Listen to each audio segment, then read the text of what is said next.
അടിയന്തരമായും ഈ കാട്ടാനയെ വെടിവെക്കാനുള്ള ഉത്തരവ് പുറപ്പെടുവിക്കുക എന്നുള്ളതാണ്.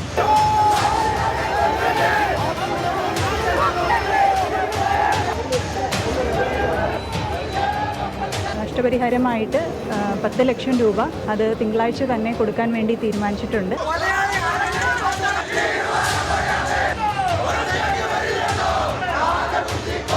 പേടിയെ കൊണ്ട് വിട്ടേക്കിയ ഒരു ആനയാണെങ്കിൽ തീർച്ചയായിട്ടും അത് പോകുന്ന അപ്ഡേഷൻ അവർ കൃത്യമായിട്ട് തരാത്തതുകൊണ്ടാണ് ഇങ്ങനത്തെ ഒരു അപകടം സംഭവിച്ചതെന്നാണ് നമുക്ക് പറയാൻ പറ്റുന്നത്.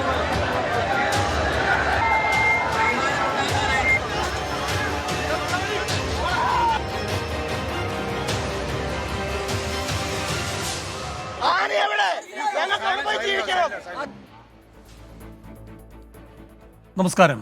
വയനാട്ടിൽ ഒരാഴ്ചക്കിടെ തണ്ണീർക്കൊമ്പൻ, അതുകഴിഞ്ഞ് കൊലയാളി കൊമ്പൻ. അജി എന്ന കർഷകൻ ആനയുടെ ചവിട്ടേറ്റ് പിടഞ്ഞു മരിച്ചു. അതും ഒരു വീട്ടുമുറ്റത്ത്. കാടകങ്ങളിലല്ല, വീടകങ്ങളിലാണ് വയനാട് വിറപൂണ്ട് നിൽക്കുന്നത്. ഈ രാത്രി അവർ എങ്ങനെ കടന്നുപോകും? ഇരുട്ടിലുണ്ട് കൊലയാളി കൊമ്പൻ. എപ്പോൾ വേണമെങ്കിലും കലിതുള്ളിയെത്താം. എവിടെയാണ് രക്ഷ? വനംവകുപ്പുണ്ടെന്ന് പറഞ്ഞിട്ട് എന്തു കാര്യം? കേരളത്തിലെ ഏറ്റവും വലിയ നോക്കുകുത്തിയുടെ പേരാണ് വനം വകുപ്പ്. മന്ത്രിയും പരിവാരങ്ങളും കൂടി ഇനി എത്ര പേരുടെ കൊലച്ചോറ് കലിക്കൊമ്പന്മാരെ ഊട്ടാൻ കൂട്ടുനിൽക്കും? ഈ വിഷയമാണ് എൻകൗണ്ടർ ചർച്ച ചെയ്യുന്നത്. ജീവനെടുക്കാനോ വനം വകുപ്പ്?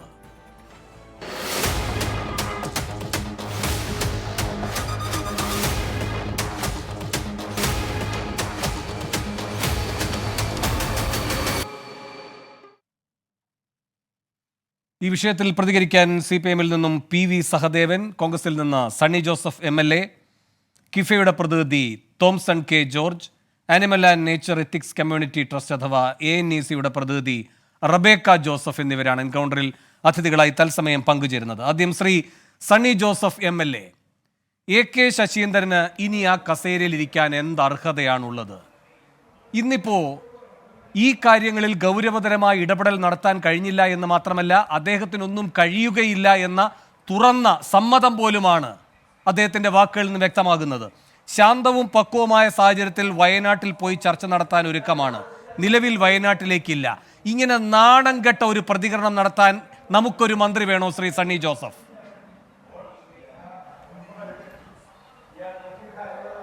വേണു, അദ്ദേഹത്തിൻ്റെ വാക്കുകൾ ഞാനും TV-യിൽ കേട്ടു. അത് വളരെ ദയനീയം, പരമദയനീയമാണ്, തികഞ്ഞ പരാജയമാണ്. ഇതാദ്യമായിട്ടല്ല ഈ ഇവിടെ പരാമർശിക്കപ്പെട്ടതുപോലെ ഈ ചുരുങ്ങിയ മാസങ്ങളിനുള്ളിൽ തന്നെ വയനാട്ടിലെ കടുവയാക്രമത്തിൽ ഒരാൾ കൊല ചെയ്യപ്പെട്ടു. ഇപ്പോൾ ഇതാ കാട്ടാനയുടെ അക്രമത്തിൽ. ഇതിലൊന്നും വനത്തിലോ വനാതിർത്തിയോട് ചേർന്നോ അല്ല, ജനവാസ മേഖലയിലാണ്. കഴിഞ്ഞ വർഷം ഏതാണ്ട് ഇതേ സമയത്താണ് കടുവ ഒരു മാസക്കാലം വിവിധ ജനവാസ മേഖലകളിൽ കണ്ട കടുവ അവസാനം മാനന്തവാടിക്ക് അടുത്ത് തന്നെ ഒരു ഗ്രഹനാഥനെ കടിച്ചു കൊലപ്പെടുത്തിയത്. ഈ കാര്യങ്ങളിലെല്ലാം വനം മന്ത്രിയോട് സംസാരിക്കുന്നുണ്ട്. ഞങ്ങൾ രാഷ്ട്രീയ കക്ഷി വ്യത്യാസമില്ലാതെ MLA-മാർ, ഞാൻ തന്നെ ഈ ഗവൺമെൻറ് വന്നതിന് ശേഷം ഈ കഴിഞ്ഞ ഒരു വർഷക്കാലത്തിനിടയിൽ 2 അടിയന്തര പ്രമേയങ്ങൾ നിയമസഭയിൽ കൊണ്ടുവന്നു. 2 അടിയന്തര പ്രമേയങ്ങൾ. ആ അടിയന്തര പ്രമേയങ്ങൾ സാധാരണഗതിയിൽ ഇത്ര രൂക്ഷമായിട്ടുള്ള ഒരു ജീവൽ പ്രശ്നത്തെ ആസ്പദമാക്കി ഒരു അടിയന്തര പ്രമേയം കൊണ്ടുവന്നാൽ ഗവൺമെൻറ് എന്താ ചെയ്യേണ്ടത്? അത് ചർച്ച ചെയ്യാമെന്ന് മന്ത്രി പറയണം. സീരിയസ് ആയിട്ടുള്ള ഒരു കാര്യമാണ്. ഒരു 2 മണിക്കൂർ ആ വിഷയം ചർച്ച ചെയ്യാൻ കണ്ടെത്തുന്നതിന് പകരം അത് ചർച്ച ചെയ്യേണ്ട ആവശ്യമില്ല, ചർച്ച ചെയ്യേണ്ട ഒരു പ്രാധാന്യമുള്ള വിഷയമല്ല എന്ന നിലയിൽ മന്ത്രിയുടെ മറുപടിയോടുകൂടി അത് അവസാനിപ്പിക്കുകയാണ്. പ്രതിപക്ഷം വാക്കൗട്ട് ചെയ്യുകയാണ്, പ്രതിഷേധം രേഖപ്പെടുത്തുകയാണ്. ഇപ്രാവശ്യം തന്നെ എന്താണ്, വയനാട്ടിലെ കടുവാക്രമത്തിൽ ആൾ കൊലയപ്പെട്ടതിന് ശേഷം വയനാട്ടിലെ MLA-മാർ കക്ഷി വ്യത്യാസമില്ലാതെ 3 MLA-മാരും സഭയിൽ ആ വിഷയങ്ങൾ ഗൗരവമായിട്ട് അവതരിപ്പിച്ച MLA-മാരോട് മന്ത്രി ഇങ്ങോട്ട് കയർത്ത് സംസാരിക്കുന്നതല്ലാതെ ഒരു നടപടിയും സ്വീകരിച്ചിട്ടില്ല. അതിൽ ഈ വകുപ്പ് മന്ത്രിക്ക് മാത്രമല്ല, ഗവൺമെൻറ്റിന് ആസ് എ ഹോൾ ഉത്തരവാദിത്വമുണ്ട്. കാരണം ഈ വിഷയങ്ങൾ കേരളത്തിലെ മാധ്യമങ്ങൾ ഉയർത്തുന്നു, രാഷ്ട്രീയ സംഘടനകൾ ഉയർത്തുന്നു, കർഷക സംഘടനകൾ ഉയർത്തുന്നു. ഇതെല്ലാം ഗൗരവതരത്തിൽ മാധ്യമങ്ങൾ ഏറ്റെടുക്കുന്നു. അതിനെ തുടർന്നായിരിക്കാം മുഖ്യമന്ത്രി ഉദ്ഘാടനം ചെയ്ത് ഈ മാനന്തവാടിയിൽ തന്നെ മുഖ്യമന്ത്രി ഉദ്ഘാടനം ചെയ്ത ഒരു വലിയ ജനസമ്പർക്ക പരിപാടി ഉണ്ടായിരുന്നു. വനത്തിൻ്റെ ഒരു പ്രശ്നങ്ങൾ ചർച്ച ചെയ്യാൻ മൈൻ ആനിമൽ കോൺഫ്ലിക്റ്റ് ആയിരുന്നു അതിൻ്റെ വിഷയം. ഞാൻ ചോദിക്കുന്നു, ആ പ്രോഗ്രാം നടന്നതിന് ശേഷം എൻ്റെ നിയോജകമണ്ഡലത്തിൽ 2 മന്ത്രിമാർ വന്ന് ആ ചർച്ച നടത്തി. എന്ത് റിസൾട്ട് ഉണ്ടാക്കാൻ സാധിച്ചു?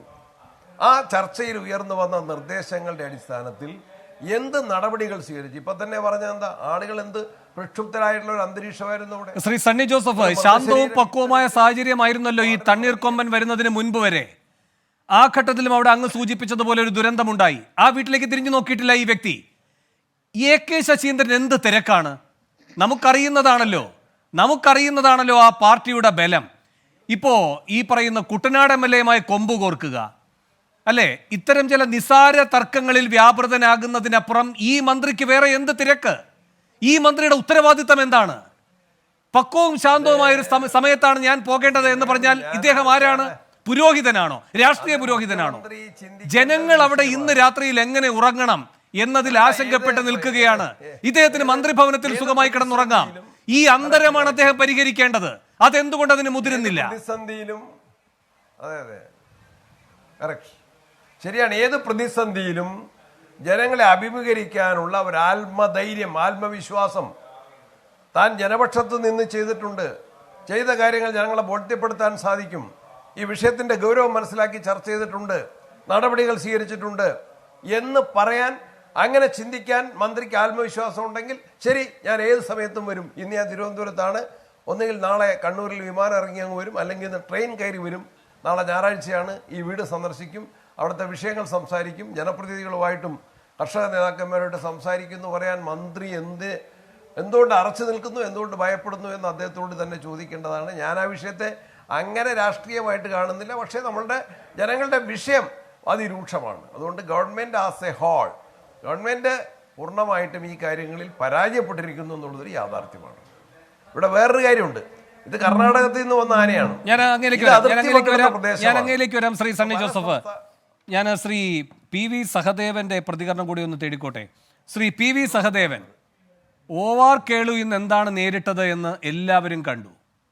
OR കേളുവിനെ പോലെ ജനകീയനായൊരു നേതാവിന് ജനങ്ങളുടെ മുഖത്ത് നോക്കാൻ കഴിയാത്തൊരു സാഹചര്യം വരികയാണ്. അദ്ദേഹത്തിന് അവരെയൊക്കെ ബോധ്യപ്പെടുത്താനും വിശ്വാസത്തിലെടുക്കാനും കഴിഞ്ഞോ? ഇല്ലല്ലോ. എന്തൊരു പരിഭ്രമമായിരുന്നു ആ മുഖത്ത്. എന്തുമാത്രം ശക്തമായ പ്രതിഷേധമാണ് നേരിടേണ്ടി വന്നത്. അപ്പോൾ കേളുവിന് പിടിച്ചാൽ കിട്ടാത്തൊരു സ്ഥലത്തേക്ക് എനിക്കെങ്ങനെ വരാൻ കഴിയും എന്ന പരിഭ്രാന്തിയോടെ നിൽക്കുകയാണോ വനം മന്ത്രി? എവിടെയാണ് ജനങ്ങളുമായുള്ള നിങ്ങളുടെ ബന്ധം അറ്റുപോകുന്നത്? ഇത്രയും അരക്ഷിതമായൊരവസ്ഥയിൽ പോലും ഒരു രക്ഷാകരം നീട്ടാൻ കഴിയുന്നില്ല എങ്കിൽ പിന്നെ എന്താണ് ഈ സർക്കാരിൻ്റെ പങ്ക്, റോള് ഇത്തരം വിഷയങ്ങളിൽ?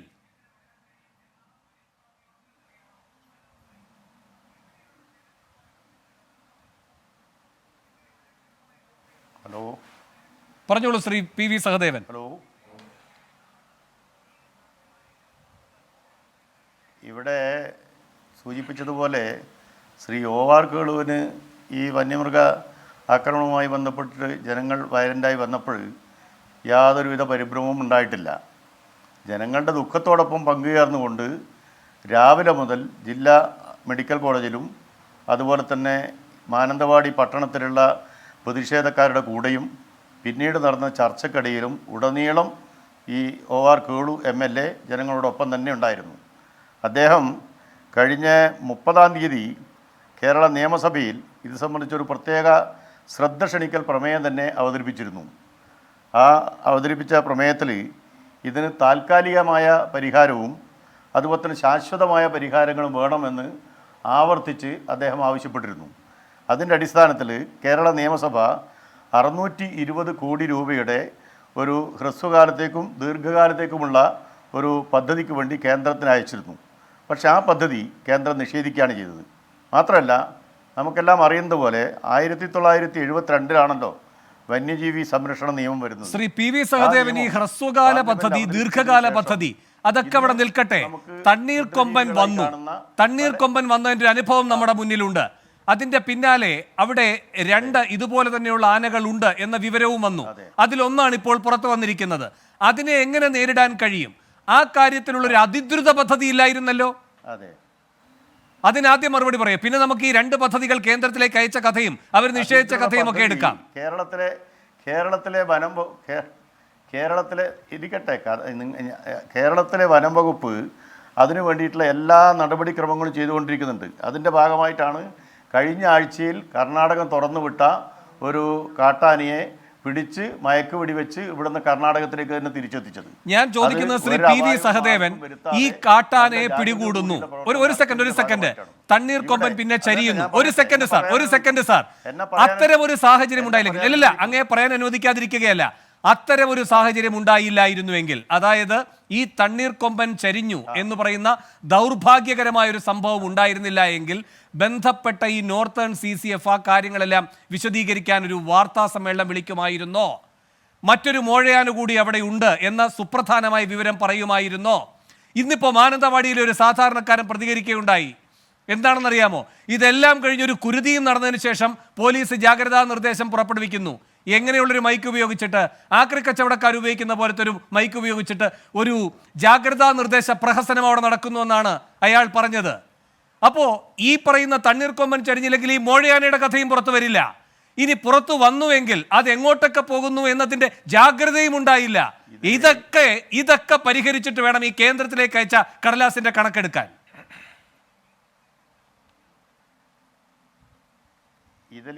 ഇതിൽ ഞാൻ ഈ വിഷയത്തിൻ്റെ ഒരു ടോട്ടാലിറ്റി സംസാരിക്കാൻ വേണ്ടി ശ്രമിച്ചു എന്ന് മാത്രമേ ഉള്ളൂ. ഈ കാര്യത്തിൽ ഞാൻ പറഞ്ഞല്ലോ, ആദ്യത്തെ കാട്ടാന വയനാട്ടിലേക്ക് വന്നപ്പോൾ അതിനോട് നേരിട്ട ഒരു രീതിയാണ് സംസാരിച്ചത്.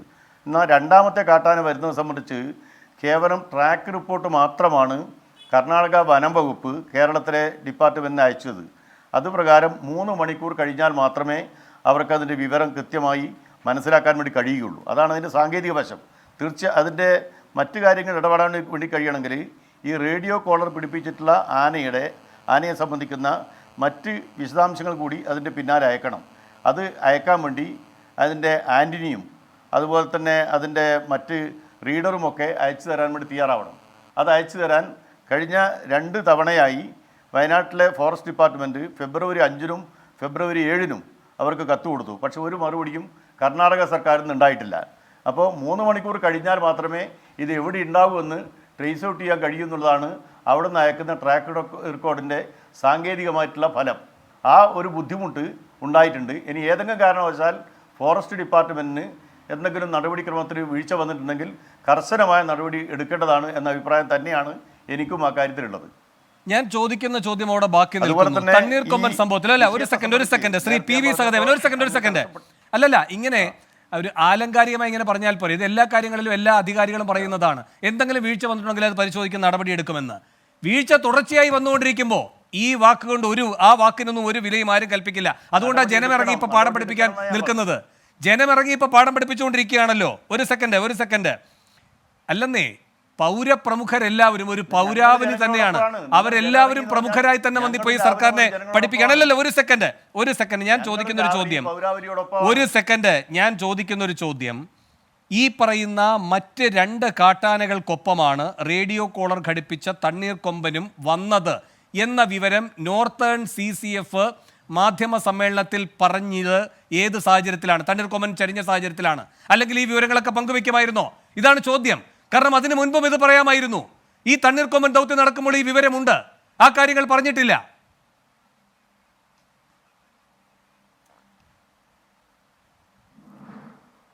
തണ്ണീർക്കൊമ്പൻ വന്നപ്പോൾ വയനാട്ടിലേക്ക് പ്രവേശിച്ചതിന് ശേഷം നാട്ടിലുടനീളം നടക്കുകയാണ് ചെയ്തത്.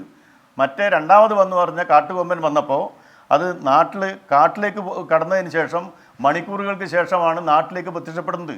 അതുകൊണ്ടാണ് ട്രാക്ക് റെക്കോർഡ് പ്രകാരം ഈ അങ്ങനെയെങ്കിൽ എന്റെ മറുചോദ്യം ഇല്ല, അങ്ങനെയൊന്നും രക്ഷപ്പെടാൻ കഴിയില്ല. അങ്ങനെയൊന്നും രക്ഷപ്പെടാൻ കഴിയില്ല. അല്ലല്ല, ഈ പറയുന്ന മോഴയാനയുടെ ട്രാക്ക് റെക്കോർഡ് കിട്ടിയില്ല എന്നതാണല്ലോ ഇന്നത്തെ ഏറ്റവും വലിയ വാദം. ഈ തണ്ണീർക്കൊമ്പന്റെ ട്രാക്ക് റെക്കോർഡ് കിട്ടിയപ്പോൾ വനം വകുപ്പ് അത് എങ്ങനെയൊക്കെ കാര്യക്ഷമമായി ഉപയോഗിച്ചു എന്നതിൻ്റെ ഒരു ഭാഗം ഞാനൊരു പ്രധാനപ്പെട്ട മാധ്യമത്തിൽ വന്ന നിങ്ങൾ പ്രധാനമായും എല്ലാ ദിവസവും വായിക്കാറുള്ളൊരു പ്രധാനപ്പെട്ട പത്രം, നിങ്ങളെ സംബന്ധിച്ച് ഏറ്റവും കൂടുതൽ നിങ്ങൾ വിമർശിക്കുന്ന പത്രവുമാണ്. അതിൻ്റെ റിപ്പോർട്ടിൽ പറയുന്ന ഭാഗം ഞാൻ വായിക്കാം. കർണാടകയിൽ നിന്നും കാട് കയറ്റി ഈ ജനവാസ കേന്ദ്രത്തിലേക്ക് എത്തി. അവിടെ നിന്ന് ഈ പറയുന്ന കൊമ്പൻ ടൗണിലെത്തുന്നതിൻ്റെ തലേന്ന് രാത്രി 10-ന് തന്നെ മാനന്തവാടി നഗരസഭാ പരിധിയിലെ ചിറക്കരയിൽ തണ്ണീർക്കൊമ്പൻ നിൽക്കുന്നതായി വനം വകുപ്പിന് വിവരം ലഭിച്ചിരുന്നു. മറ്റ് 2 കാട്ടാനകൾക്കൊപ്പമായിരുന്നു റേഡിയോ കോളർ ഘടിപ്പിച്ച തണ്ണീർക്കൊമ്പന്റെ നഗരത്തിലേക്കുള്ള വരവ്. മാനന്തവാടി നഗരസഭയിലെ കണിയാരം പാലാക്കുളി വഴി ചൂട്ടക്കടവിലെത്തുന്നതുവരെ തണ്ണീർക്കൊമ്പനെ ഉദ്യോഗസ്ഥർ പിന്തുടർന്നതാണ്. എന്നാൽ പുലർച്ചെ 5-ഓടെ മൂടൽമഞ്ഞിലൊളിച്ച തണ്ണീർക്കൊമ്പൻ നിരീക്ഷണ വലയത്തിന് പുറത്തായി. തൃശ്ശിലേരിയിൽ നിന്നും 5 ഉദ്യോഗസ്ഥർ ജീപ്പിലെത്തി തിരച്ചിൽ സംഘത്തോടൊപ്പം ചേർന്നെങ്കിലും തണ്ണീർക്കൊമ്പൻ പുഴ നീന്തിക്കടന്ന് 7:30ഓടെ മാനന്തവാടി നഗരമധ്യത്തിലേക്ക് എത്തുകയായിരുന്നു. സഞ്ചാരപഥം കൂടുതൽ ജാഗ്രതയോടെ നിരീക്ഷിച്ചും വേണ്ടത്ര സന്നാഹങ്ങൾ ഒരുക്കിയും നേരത്തെ തന്നെ തണ്ണീർക്കൊമ്പനെ തുരത്താനായിരുന്നെങ്കിൽ നഗരത്തിലിറങ്ങലും വെടിവെക്കലും എല്ലാം ഒഴിവാക്കാമായിരുന്നു. നിങ്ങൾ കൃത്യമായി നിങ്ങളുടെ വനം വകുപ്പ് ഉദ്യോഗസ്ഥർ ഈ തണ്ണീർക്കൊമ്പൻ്റെ സഞ്ചാരപാത എങ്ങനെയെന്ന് നോക്കി അതിനെ പിന്തുടർന്നതിൻ്റെ കഥയാണ് ഈ പറയുന്നത്. എന്നിട്ട് എന്ത് സംഭവിച്ചു? എന്നിട്ടാണ് ഇപ്പോൾ പറയുന്നത് ആന്റിനയും റഡാറും ഉണ്ടെങ്കിൽ എല്ലാം അങ്ങ് ചെയ്തു കളയുമായിരുന്നു എന്ന്.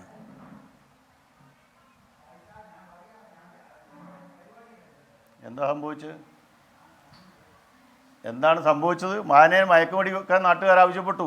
ആവശ്യത്തിന് മുമ്പിൽ എത്ര നേരം കൊണ്ട് നിങ്ങളെ സംബന്ധിച്ചുള്ള ഏറ്റവും വലിയ ആശയക്കുഴപ്പം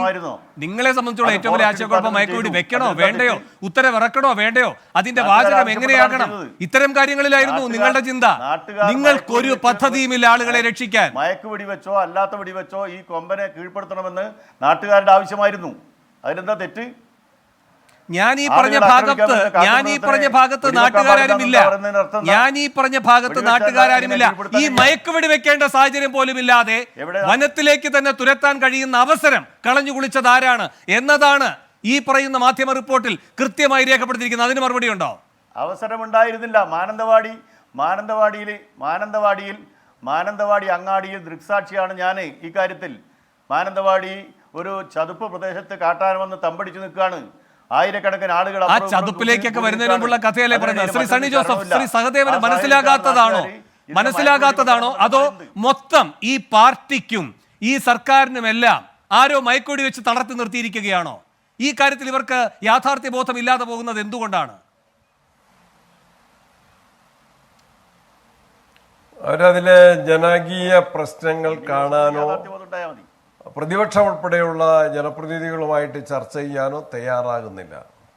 ഇതിന്റെ ഗൗരവം ഉൾക്കൊള്ളുന്നില്ല. മനുഷ്യജീവന്റെ വില മനസ്സിലാക്കുന്നില്ല. ഇത് ഒരു ഒറ്റപ്പെട്ട സംഭവമല്ല. പല സംഭവങ്ങൾ വയനാട്ടിലും. ഞാൻ ചോദിക്കുന്നത് ശ്രീ സഹദേവൻ, തണ്ണീർക്കൊമ്പൻ ദൗത്യം വിജയമെന്ന് അവകാശപ്പെടുന്നു. ഈ മോഴയാന വന്നതുമായി ബന്ധപ്പെട്ട റേഡിയോ കോൾ സിഗ്നൽ കിട്ടാത്തത് കൊണ്ടാണ് തടസ്സമുണ്ടായത് എന്ന് പറയുന്നു. അപ്പോൾ ഒന്നൊരു വിജയകഥ. അതിൽ കർണാടകയുമായി യാതൊരു ഐക്യവുമില്ല. അതിൻ്റെ ഒരു പ്രശംസ അങ്ങോട്ടേക്ക് കൊടുക്കുന്നുമില്ല. അതിർത്തി കടത്തുന്നില്ല. ഇവിടെ തന്നെ പിടിച്ചു നിർത്തുകയാണ് അതിൻ്റെ അവകാശവാദങ്ങൾ. മോഴയാനയുടെ കാര്യം വരുമ്പോൾ മുഴുവൻ പഴിയും കർണാടകത്തിന്. അങ്ങനെയല്ലേ അദ്ദേഹത്തിന്റെ വാക്കുകളിൽ നിന്ന് മനസ്സിലാക്കേണ്ടത്?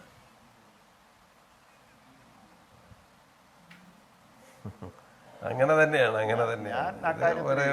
കർണാടക ഗവൺമെന്റിനെ പഴി പറയാനല്ല. ഇവിടെ വന്ന റിപ്പോർട്ട് പ്രകാരം ട്രാക്ക് റിപ്പോർട്ട് മാത്രം കിട്ടിയാൽ ആന എവിടെയുണ്ടെന്ന് ട്രേസ് ഔട്ട് ചെയ്യണമെങ്കിൽ 2-3 മണിക്കൂർ കഴിയണം. അതിന് അവർ ചെയ്യേണ്ടത് റേഡിയോ കോളർ ചെയ്ത ആനയുടെ അതിൻ്റെ ആൻറ്റിനിയും റിസീവറും ഇങ്ങോട്ട് അയച്ചു കൊടുക്കണം. അത് കിട്ടിയിട്ടില്ല എന്നാണ് ഫോറസ്റ്റ് ഡിപ്പാർട്ട്മെന്റിന്റെ ഭാഗത്ത് നിന്ന് വരുന്ന ന്യായീകരണം. നിങ്ങളുടെ ഇന്ന് രാവിലെ മുതലുള്ള ഏറ്റവും വലിയ വാദമാണിത്. നിങ്ങളുടെ ഏറ്റവും വലിയ വാദമാണിത്. ശരി. ഇതിനു മുൻപ് ഒരാഴ്ച മുമ്പുള്ള ഒരു അനുഭവം, അതിൽ നിങ്ങൾക്ക് കൃത്യമായി വിവരങ്ങൾ കിട്ടുന്നു. നിങ്ങളത് പിന്തുടർന്നിട്ട് നിങ്ങൾ എന്ത് ചെയ്തു എന്നാണ്. അതാണ് ഈ വാദഗതിയുടെ മുഴുവൻ നട്ടലൊടിക്കുന്നത്. ഞാൻ അങ്ങയിലേക്ക് വരാം. ഞാൻ മറ്റത്തേളിലേക്ക് കൂടെ പോയതിനു ശേഷം ശ്രീ തോംസൺ കെ ജോർജ്, കർണാടകയാണോ ഞാൻ വരാം. ശ്രീ തോംസൺ കെ ജോർജ്, കർണാടകയാണോ അജിയെ കൊലപ്പെടുത്തിയത്? അജിയുടെ കൊലപാതകത്തിന് ഉത്തരവാദി കർണാടക സർക്കാരാണോ? കർണാടക വനം വകുപ്പാണോ? അങ്ങനെയാണോ ഈ സർക്കാർ നമ്മെ പറഞ്ഞ് പഠിപ്പിക്കാനും ബോധ്യപ്പെടുത്താനും ശ്രമിക്കുന്നത്?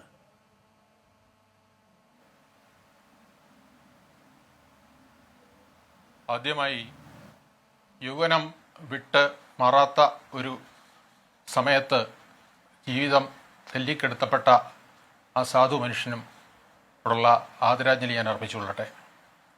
നമുക്ക് പ്രതികളെ തപ്പി പോകാം.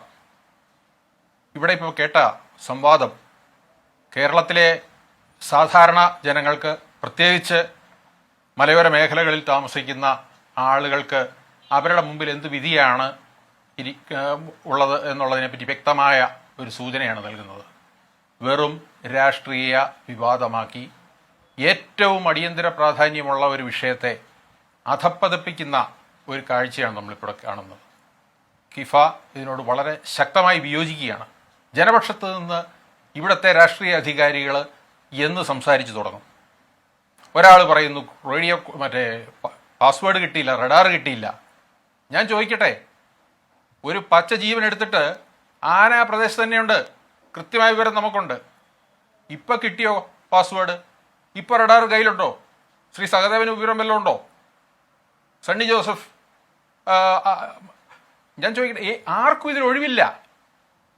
അല്പകാലം മുമ്പ് പുല്ലരിഞ്ഞുകൊണ്ടിരുന്ന ഒരു യുവാവിനെ കടുവ ഭക്ഷണമാക്കിയപ്പം ഇവിടെ ഒരു MP ഉണ്ടായിരുന്നല്ലോ. ഒരു വാക്ക് വന്നോ അദ്ദേഹത്തിന് വായിൽ നിന്ന്? ആർക്കാണ് ഈ ഉത്തരവാദിത്തങ്ങളിൽ നിന്ന് ഒഴിഞ്ഞു മാറാൻ സാധിക്കുക? അല്ല, നമ്മുടെ ഫോറസ്റ്റ് മിനിസ്റ്റർ പറഞ്ഞതിനകത്തെ ഭംഗിക്കുറവുണ്ടോ? അദ്ദേഹം അധികാരത്തിൽ കയറിയപ്പോൾ തൊട്ട് എഴുതി കൊടുത്തത് വായിച്ചിട്ടുള്ളതല്ലാതെ സ്വന്തം ഉത്തരവാദിത്തത്തിൽ എന്തെങ്കിലും ഒരു വാക്ക് പറഞ്ഞതായിട്ട് ആരെങ്കിലും കേട്ടിട്ടുണ്ടോ? അതുകൊണ്ട് ഞങ്ങൾക്ക് അതിനകത്ത് യാതൊരു അതിശയവും തോന്നുന്നില്ല. കേളുവേട്ടന് ശങ്കയുണ്ടായില്ല എന്നുള്ളതിനെ പറ്റി ഞങ്ങൾക്ക് വലിയ സന്തോഷവും സങ്കടവും ഇല്ല. ഇതൊന്നും അല്ല വിഷയം. കേരളം ഇന്ന് മുൾമുനയിലാണ്. കേരളത്തിൻ്റെ ഭൂവിസ്തൃതിയുടെ 1/3 വരുന്ന ഭാഗത്തെ ജനം നാളെ പുലർന്ന് വഴിയിലോട്ടിറങ്ങിയാൽ തിരിച്ച് ജീവനോടെ വീട്ടിൽ കയറുമെന്ന് അറിയാൻ മേലാത്ത അവസ്ഥയിലാണ് നിൽക്കുന്നത്. ഇവിടെ ശ്രീ തോംസൺ കെ ജോർജ്, ശ്രീ തോംസൺ കെ ജോർജ്, താങ്കൾ ഇപ്പൊ ഈ പറഞ്ഞ വയനാട്ടിലെ തന്നെ ഈ കടുവ ആക്രമണം, ഒരു സെക്കൻഡ്, അതടക്കമുള്ള കാര്യങ്ങളിൽ ഒരു ആകസ്മികതയുണ്ട്. ശരിയാണ്, ഈ പറയുന്ന മാൻ ആനിമൽ കോൺഫ്ലിക്റ്റ് എന്ന് പറയുന്നത് നാം നിരന്തരം ദൈനംദിനം ജീവിതത്തിൽ അഭിമുഖീകരിക്കുന്നതാണ്. പേടിയായി, ഒരു സെക്കൻഡ്, ചിലപ്പോൾ പരിക്ക്, ചിലപ്പോൾ പരിക്കായിരിക്കാം, ചിലപ്പോൾ ജീവഹാനി ഉണ്ടാകുന്നു. അപ്പോഴും അത് ആകസ്മികമായി സംഭവിക്കുന്നതാണ്, അപ്രതീക്ഷിതമായി സംഭവിക്കുന്നതാണ്. പക്ഷേ ഈ തണ്ണീർക്കൊമ്പൻ്റെ കാര്യത്തിലും ഇപ്പോൾ ഈ പറയുന്ന മോഴയാനയുടെ കാര്യത്തിലും അങ്ങനെ ഒരു നിഷ്കളങ്ക സ്വഭാവം, അങ്ങനെ ഒരു ആകസ്മികത ഇതിനില്ല. എന്തുകൊണ്ടെന്നാൽ ഈ ബേലൂരിൽ നിന്നാണ് ഈ ആനകളെ പിടികൂടുന്നത്. ബേലൂരിലെ ബിക്കോട് എന്ന സ്ഥലമല്ലേ, എന്തെങ്കിലും വസ്തുവിനെ വെച്ചുകൊണ്ടെങ്കിൽ എന്നെ തിരുത്തിക്കോളൂ. അവിടെ കാപ്പിത്തോട്ടങ്ങളിൽ പതിവായിട്ട് ഇറങ്ങിക്കൊണ്ടിരുന്നതാണ് ഈ ആനകളെല്ലാം. അവിടെ വലിയ കുഴപ്പങ്ങൾ ഉണ്ടാക്കിക്കൊണ്ടിരുന്ന ആനകളാണ് ഇത്. കർണാടകയെ സംബന്ധിച്ച് അവിടെ പ്രധാനപ്പെട്ട കാർഷിക മേഖലയാണ് ഈ ഹാസൻ, ബേലൂർ എന്നൊക്കെ പറയുന്ന മേഖലകൾ. അവിടുത്തെ കാപ്പിത്തോട്ടങ്ങളിലാണ് ഇത് വലിയ വിഷമാവസ്ഥ സൃഷ്ടിച്ചുകൊണ്ടിരുന്നത്. അപ്പോൾ അവിടെ നിന്ന് ഒഴിവാക്കപ്പെടണം. അവിടെ നിന്ന് ഒഴിവാക്കപ്പെടുമ്പോൾ വേണമെങ്കിൽ അവർക്ക് അവിടുത്തെ വലിയ ഗഹനമായ വനങ്ങളിലേക്ക് ഇതിനെ റേഡിയോ കോളർ ഘടിപ്പിച്ച് വിടാം. അങ്ങനെ ചെയ്തില്ല. ചെയ്യുന്നതിന് പകരം ഇത് കാപ്പിത്തോട്ടങ്ങളൊക്കെയുള്ള ജനവാസ മേഖലകളിലേക്ക് തന്നെ പോകും എന്നറിയുന്നത് കൊണ്ട് തന്നെ ആ ദുരിതം അവിടെ നിന്ന് ഒഴിവാക്കി ഈ കാപ്പിത്തോട്ടവും അതിൻ്റെ സവിശേഷതകളുമൊക്കെ അവിടുത്തതുപോലെ തന്നെയുള്ള വയനാടൻ അതിർത്തികളിലേക്ക് എത്താവുന്ന രൂപത്തിൽ ഇവയെ കൊണ്ടുവന്ന് വിടുകയാണ്. ഇത് യാദൃച്ഛികമാണെന്ന് അങ്ങേക്ക് തോന്നുന്നുണ്ടോ? ഇത് ആകസ്മികമാണെന്ന് അങ്ങേക്ക് തോന്നുന്നുണ്ടോ?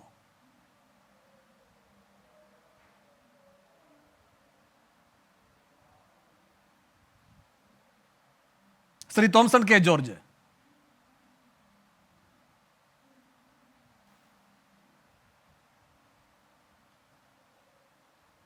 തോംസൺ ചോദ്യം കേട്ടില്ലേ?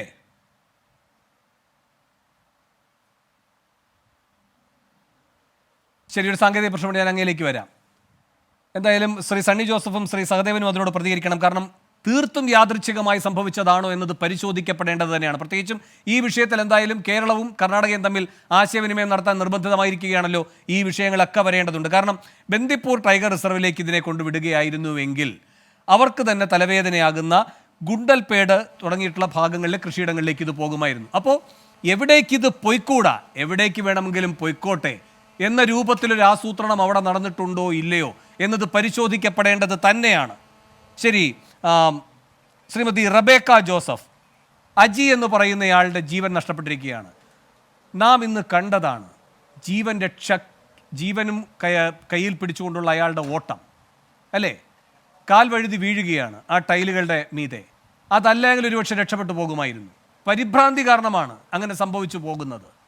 എന്നിട്ടൊരു വീട്ടുമുറ്റത്തിട്ട് ചവിട്ടിക്കൊല്ലുകയാണ് ഒരാന ഒരു സാധാരണ മനുഷ്യനെ.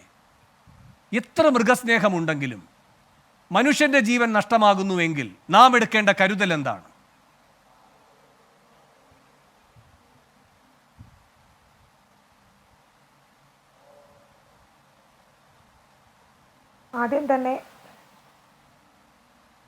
പറഞ്ഞോളൂ. ആദ്യം തന്നെ കുടുംബത്തോടുള്ള എല്ലാവിധ അനുശോചനവും അറിയിക്കുന്നു. കാരണം ഒരു മനുഷ്യൻ മരണപ്പെട്ടാലും മൃഗസ്നേഹികൾ, യഥാർത്ഥ മൃഗസ്നേഹിക്ക് മനുഷ്യനോടും കരുണയുള്ളവർ തന്നെയാണ്. കാരണം ആ കുടുംബത്തോടുള്ള ദുഃഖം അതിയായ രീതിയിൽ രേഖപ്പെടുത്തുന്നു. അതിനൊരു മാറ്റവുമില്ല. പക്ഷേ ഇവിടെ എന്ത് സംഭവിച്ചു എന്നുള്ളത് നമ്മുടെ വനം വകുപ്പ് ചിന്തിക്കേണ്ടതായുണ്ട്. 4 ദിവസം മുമ്പ് വരെ CCF പ്രതിനിധി ദിവ്യ മാഡം വളരെ ക്ലിയർ ആയിട്ട് പറഞ്ഞതാണ് ഈ ആനയെ ട്രാക്ക് ചെയ്യുന്നുണ്ടെന്ന്.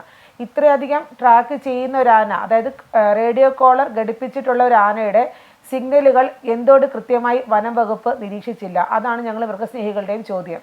അല്ല, കർണാടക കൊടുത്തില്ല എന്നാണ് പറയുന്നത്. കർണാടക വളരെ ക്ലിയർ ആയിട്ട് അതിന്റെ ലോഗിൻ ഐഡിയും പാസ്വേഡും കൊടുത്തിരുന്നു. ആ ലോഗിൻ ഐഡിയും പാസ്വേഡും മാത്രം മതി അതിനെ കൃത്യമായിട്ട് ട്രാക്ക് ചെയ്യാൻ വേണ്ടി. ഒറ്റ second Shri P V Sahadevan, ഞാൻ അങ്ങയിലേക്ക് വരാം. ഒറ്റ second Shri P V Sahadevan, പാസ്വേഡും ഈ പറഞ്ഞ ലോഗിൻ ഐഡിയും എല്ലാം കൊടുത്തു എന്നാണ് പറയുന്നത്.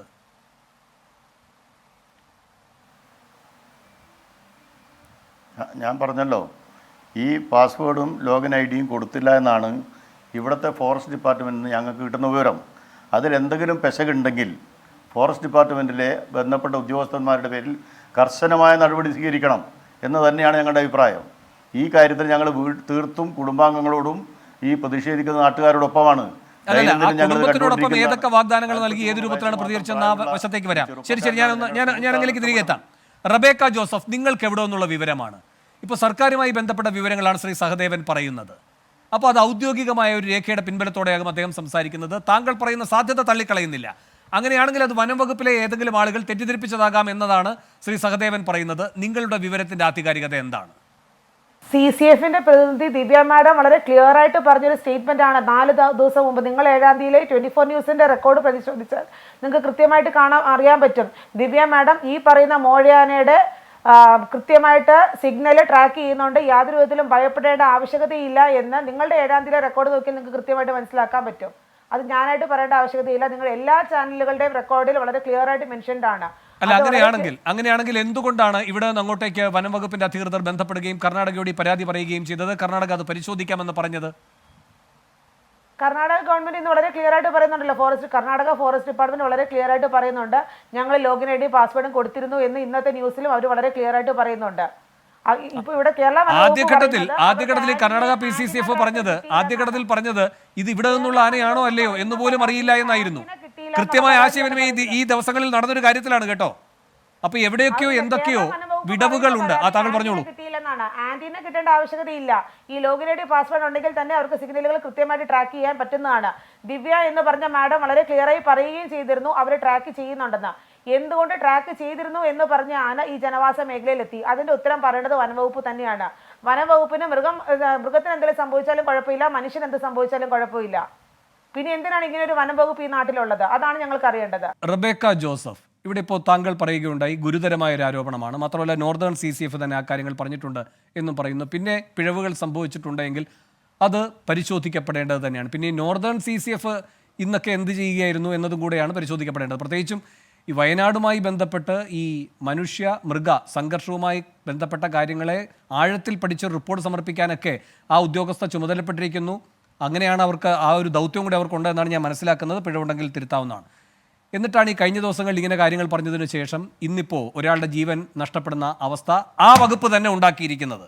അതവിടെ നിൽക്കട്ടെ.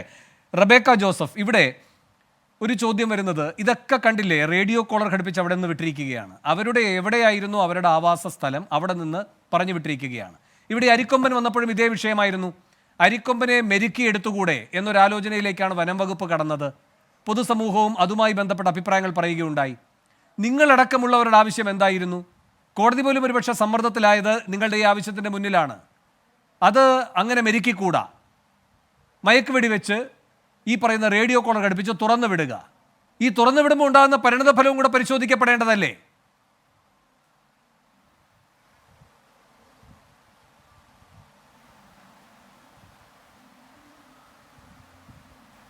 സർ, ഇവിടെ നമുക്ക് ആധികാരികമായി പറയാൻ പറ്റും, ഈ ട്രാൻസ്ലൊക്കേഷൻ എന്ന് പറയുന്ന ഒരു പ്രവർത്തനം തികച്ചും തെറ്റായ ഒരു കാര്യമാണ്. കാരണം ഇപ്പം നമ്മൾ ഈ അടുത്ത് തന്നെ കണ്ടു, കർണാടകയിൽ നിന്ന് വന്ന ട്രാൻസ്ലൊക്കേറ്റ് ചെയ്യപ്പെട്ട 3 ആനകൾ, ഒരു മോഴ, ഒരു കൊമ്പൻ, വേറൊരു പിടിയാനയുടെ കേസിൽ. ഇതിൽ ഈ 3 ആനകളും നമ്മുടെ വയനാട് ബോർഡർ കയറിയിട്ടുണ്ട് എന്ന് അറിഞ്ഞതാണ് നമ്മൾ. അതിനുശേഷമാണ് നമ്മൾ തണ്ണീർക്കൊമ്പൻ്റെ വിഷയം അറിയുന്നത്. തണ്ണീർക്കൊമ്പൻ്റെ കാര്യത്തിൽ എന്താണ് സംഭവിച്ചത്? വനവകുപ്പിൻ്റെ ഭാഗത്ത് നിന്ന് 4 കിലോമീറ്റർ മതിയായിരുന്നു ആ തണ്ണീർക്കൊമ്പനെ ഓടിച്ച് കാട്ടിലേക്ക് കയറ്റി വിടുവാൻ വേണ്ടി. അവരതിനു വേണ്ടി എന്താണ് ചെയ്തത്? അതിൻ്റെ ആരോഗ്യം നോക്കിയിട്ടാണോ അവരെന്തെങ്കിലും പ്രവർത്തനം നടത്തിയത്? അല്ല, അവരൊരു ആരോഗ്യം നോക്കിയില്ല. ചെയ്യേണ്ട ഒരു SOP നോക്കാതെയാണ് ആ തണ്ണീർക്കൊമ്പനെ അവർ ഡാട്ട് ചെയ്തത്. അവസാനം നമുക്ക് എന്ത് സംഭവിച്ചു? ഞങ്ങൾ മൃഗസ്നേഹികൾ വളരെ ക്ലിയർ ആയിട്ട് പറയാൻ പോകുന്ന ഒരു സ്റ്റേറ്റ്മെന്റ്, ആന ചെരിഞ്ഞു എന്നല്ല പറയുക, തണ്ണീർക്കൊമ്പനെ വനംവകുപ്പ് കൊന്നു എന്നുള്ള വാക്ക് മാത്രമേ പറയത്തുള്ളൂ. കാരണം ഒരു വിധത്തിലുമുള്ള SOP നോക്കാതെയാണ് അവിടെ ഒരു പ്രക്രിയ നടന്നത്. ഇന്നിപ്പോൾ ഈ പറയുന്നത്, ഇപ്പം മോഴയാനയുടെ കേസ്, ഈ മോഴയാനയുടേത് വന്ന് ട്രാക്ക് ചെയ്യാൻ എല്ലാ ഓപ്ഷനും ഉണ്ടായിരുന്നു. എന്തുകൊണ്ട് ട്രാക്ക് ചെയ്തില്ല? റബേക്ക ജോസഫ്, നമുക്കിതിങ്ങനെ പറയാം, പക്ഷെ അങ്ങനെ ഒരു വീഴ്ച സംഭവിച്ചാൽ ഒരു മനുഷ്യജീവൻ പോകും. ഇതാണോ സ്വാഭാവികതയായി നിങ്ങൾ കാണുന്നത്? റബേക്ക ജോസഫ്, ഇത് ട്രാക്ക് ചെയ്തുകൊണ്ടിരിക്കണം. ട്രാക്ക് ചെയ്തില്ലെങ്കിൽ ആളിന്റെ ജീവൻ നഷ്ടപ്പെടും. ഇപ്പോൾ നിങ്ങൾ പറഞ്ഞ രൂപത്തിൽ ഇവിടെ നരിക്കൊമ്പനെ ഈ പറഞ്ഞതുപോലെ തമിഴ്നാട് ആ വനമേഖലയിലേക്ക് കടത്തിവിടുന്നു, റേഡിയോ കോളർ ഘടിപ്പിക്കുന്നു. പിന്നെ എന്താ സംഭവിച്ചത്? നാം കണ്ടതല്ലേ. ഈ കമ്പം എന്ന് പറയുന്ന മേഖലയിൽ ഇറങ്ങുന്നു. എവിടെയാണോ ഇടുക്കി പോലെ എവിടെയാണോ ഈ പറയുന്ന അരിക്കൊമ്പൻ വ്യാപരിച്ചിരുന്നത്, അതിനോട് സമാനതകളുള്ള സ്ഥലത്തേക്ക് ഇറങ്ങുന്നു, അവിടെയും ഒരു ജീവൻ നഷ്ടപ്പെടുന്നു അല്ലേ? ഈ കോളറൊക്കെ ഘടിപ്പിച്ചിട്ടുണ്ട്, ട്രാക്കിങ്ങും നടന്നുകൊണ്ടിരിക്കുകയായിരുന്നു, പക്ഷെ സംഭവിക്കേണ്ടത് സംഭവിച്ചു. അപ്പൊ കണ്ണിൽ എണ്ണ ഒഴിച്ച് കാത്തിരിക്കണോ ഇങ്ങനെ? പാൽരാജിന്റെ മരണം ഒരിക്കലും അരിക്കൊമ്പൻ മൂലമല്ല, അത് അവരുടെ കുടുംബം തന്നെ ഡിക്ലെയർ ചെയ്തിട്ടുള്ള കാര്യമാണ്. തെറ്റായ വിവരം പറയരുത്. പാൽരാജ് എന്ന വ്യക്തി അരിക്കൊമ്പൻ വരുന്നത് കണ്ടപ്പോൾ ഭയന്ന് ബൈക്കിൽ നിന്ന് വീണു, ഇല്ല എന്ന് പറയുന്നില്ല. അദ്ദേഹത്തിന് പലവിധമായ അസുഖങ്ങൾ ഉണ്ടായിരുന്നു. എന്തായാലും അരിക്കൊമ്പൻ വന്നത് പാൽരാജിന്റെ ക്ഷേമം അന്വേഷിക്കാനായിരിക്കില്ലല്ലോ. അല്ല, അതങ്ങനെ പറയണെങ്കിൽ അരിക്കൊമ്പൻ ആ നാട്ടിൽ കൂടെ മുഴുവൻ ഓടുകയായിരുന്നു. അങ്ങനെയായിരുന്നെങ്കിൽ അരിക്കൊമ്പൻ കൊല്ലേണ്ടിയിരുന്നത് ആ പ്രായമായ ഒരു വലിയ സ്ത്രീയാണ്. അല്ലല്ല, അരിക്കൊമ്പന്റെ തെരഞ്ഞെടുപ്പ് തെറ്റിയെന്നാണ് അങ്ങയുടെ വാദമെങ്കിൽ എനിക്കൊന്നും പറയാനില്ല. എന്തായാലും പാൽരാജ് ഉൾപ്പെടെ 8 പേരാണ്. പാൽരാജ് ഉൾപ്പെടെ 8 പേരാണ്. ഇനി അല്ലല്ല, പാൽരാജ് ഉൾപ്പെടെ 8 പേരുടെ ജീവനാണ് പോയിട്ടുള്ളത്. അതിലിപ്പോ വൃദ്ധയായ ഒരു സ്ത്രീയെ തിരഞ്ഞെടുക്കണമായിരുന്നു, പാൽരാജിനെ വിരട്ടിയാൽ മാത്രം മതിയായിരുന്നു. ഇതൊക്കെയാണ് അരിക്കൊമ്പന്റെ മനോഗതങ്ങളെന്ന് അങ്ങേക്ക് പറയാം. വേണു, തെറ്റുകൾ പറയാൻ പാടില്ല. ഞങ്ങളുടെ കയ്യിൽ RT വിവരാവകാശം വെച്ച് ഞങ്ങൾക്ക് റിപ്പോർട്ടുകളുണ്ട്. അരിക്കൊമ്പൻ എന്ന ഒരു ആന ഒരു മനുഷ്യനെയും കൊന്നതായിട്ട് തെളിവുകൾ ഇല്ല എന്ന റിപ്പോർട്ട് ഞങ്ങളുടെ കയ്യിലുണ്ട്. അതിനെ വേണു ന്യായീകരിക്കരുത്. കൃത്യമായ വിവരങ്ങൾ പറയുക. ജനങ്ങൾ പറയുന്നത് മേ ബി അരിക്കൊമ്പൻ കൊന്നതായിരിക്കാം എന്ന് അവിടുത്തെ ജനങ്ങളാണ് പറയുന്നത്. പക്ഷെ വിവരാവകാശം റിപ്പോർട്ട് പ്രകാരം അരിക്കൊമ്പൻ എന്നൊരു ആന ഒരു വ്യക്തിയെയും കൊന്നിട്ടില്ല എന്ന റിപ്പോർട്ട് തന്നെയാണുള്ളത്. ശരി, പക്ഷേ അല്ല ഒരു സെക്കൻഡ് ആനയ്ക്കൊരു പേരുമിട്ട് ആന എത്ര പേരെ കൊന്നു, എത്ര പേരെ വിരട്ടി എന്നിടത്ത് തീരുന്നതല്ല ഇതിലെ പ്രശ്നങ്ങൾ. ഈ പിണറായിയുടെ കാലത്ത് സംസ്ഥാനത്ത് വന്യജീവി ആക്രമണത്തിൽ, ഒരു സെക്കൻഡ് മാം, വന്യജീവി ആക്രമണത്തിൽ 909 പേർ കൊല്ലപ്പെട്ടു എന്ന് വനം മന്ത്രി AK ശശീന്ദ്രൻ. ഇതിൽ 706 കുടുംബങ്ങൾക്ക് സർക്കാർ നഷ്ടപരിഹാരം നൽകി. 203 കുടുംബങ്ങൾക്ക് നഷ്ടപരിഹാരം ഇപ്പോഴും അകലെ. 55,839 വന്യജീവി ആക്രമണങ്ങൾ ഇക്കാലത്ത് ഉണ്ടായിരിക്കുന്നു. 7,492 പേർക്ക് ആക്രമണത്തിൽ പരിക്കേറ്റു. ഇതൊക്കെ മന്ത്രി പറഞ്ഞിരിക്കുന്നതാണ്. 9 വർഷത്തിനിടെ 909 പേർ വന്യജീവി ആക്രമണത്തിൽ കൊല്ലപ്പെട്ടിരിക്കുന്നു.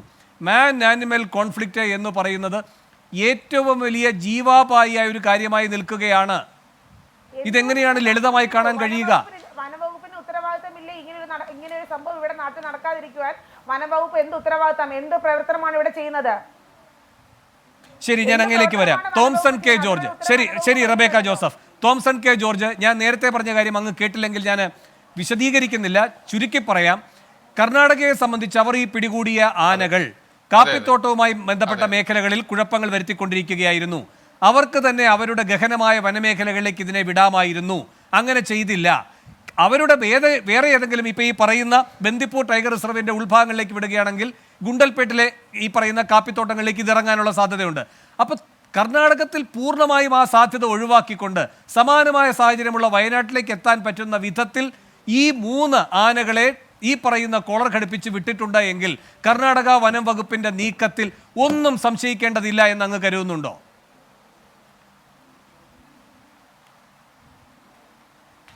അല്ല, വനം വകുപ്പിന്റെ നീക്കങ്ങളിൽ സംശയം ഉണ്ടോ ഇല്ലയോ എന്ന് തർക്കിക്കേണ്ട കാര്യമില്ല. കേരളത്തിലെ വനം വകുപ്പ് എത്ര വിക്കഡായിട്ടാണോ പെരുമാറുന്നത്, ഒരുപക്ഷെ അത്രയോ അതിനേക്കാളോ മികച്ച രീതിയിൽ വിക്കഡായിട്ട് പ്രവർത്തിക്കാൻ കഴിയുന്നവർ തന്നെയാണ് കർണാടക വനം വകുപ്പ് എന്ന് ഇവിടെ ഇപ്പോൾ തെളിയിച്ചിരിക്കുകയാണ്. ഇതിനകത്തൊരു കാര്യം മനസ്സിലാക്കണം. ഈ ആനയുടെ കഴുത്തിൽ റേഡിയോ കോളർ കെട്ടുന്നതെന്ന് പറയുന്നത് ഒരു വനത്തിൽ ഒരു കുട്ടിയാന ഉണ്ടാവും കഴുത്തെ കെട്ടിക്കൊടുക്കുന്ന ചരടല്ല. നമ്മുടെ നാട്ടിൽ ആനകളെ എഴുന്നള്ളിക്കുമ്പം അവരുടെ കഴുത്തേൽ വലിയ പിച്ചള കൊണ്ട് മാല ഉണ്ടാക്കി അവരുടെ പേരുമൊക്കെ എഴുതിയിടും. അങ്ങനത്തെ സാധനമൊന്നുമല്ല. എന്താണ് റേഡിയോ കോളർ? അങ്ങേയറ്റം അപകടകാരിയായ ഒരു ആന അല്ലെങ്കിൽ ഒരു വന്യജീവി, കോളർ മിക്കവാറും ആനയ്ക്ക് തന്നെയാണ് ഇവിടെ ഇടുന്നത്. ഒരു ആന ഉണ്ട്, അത് 24 മണിക്കൂറും ട്രാക്കിങ്ങിന് വിധേയമാകേണ്ടതാണ്. ഇവിടെ എത്ര ബാലിശമായിട്ടാണ് ഇത് കൈകാര്യം ചെയ്യപ്പെടുന്നത്. മനുഷ്യജീവന് യാതൊരു വിലയുമില്ല എന്നുള്ള വ്യക്തമായ പ്രഖ്യാപനമാണ് വനം വകുപ്പ് ഇതിനകത്ത് നടന്നത്. പക്ഷേ വനം വകുപ്പിനെ മാത്രം കുറ്റപ്പെടുത്തി മാറിക്കാൻ ആഗ്രഹിക്കുന്നില്ല. ഇപ്പോൾ സംസാരിച്ച ശ്രീമതി റബേക്ക അവരെന്താണ് പറയുന്നത്? അവർക്ക് ഒരു വശത്ത് ആനയോട് സ്നേഹം, മറുവശത്ത് വനം വകുപ്പിനെ പഴി. ഇത് രണ്ടും ഒരേ ഇത് വേട്ടക്കാരനോടൊപ്പം വേട്ടയാടുകയും മുയലിനോടൊപ്പം ഓടുകയും ചെയ്യുന്ന നടപടി അതൊട്ടും ശരിയായ കാര്യമല്ല. ഇതിനകത്ത് കോംപ്ലിസിറ്റി ഇല്ലാത്തവരാരുമില്ല. ഇവിടെ ഇരയാകുന്നത് ഒരു തെറ്റും ചെയ്തിട്ടില്ലാത്ത സാധാരണ മനുഷ്യരാണ്. ഈ ഡബിൾ സ്റ്റാൻഡേർഡ് ഇതാണ് കേരളം ഏറ്റവും കൂടുതൽ വെറുക്കുന്നത്. അരിക്കൊമ്പൻ ആരെയും കൊന്നിട്ടില്ല, അരിക്കൊമ്പൻ ഒന്നും ചെയ്തിട്ടില്ല, പിന്നെ എന്തിനാ ഒരു സ്റ്റേറ്റിന്റെ മെഷീനറി മുഴുവൻ ഇത്രയും കഷ്ടപ്പെട്ട് അവനെ മാറ്റിയത്? അതവിടെ നിൽക്കട്ടെ.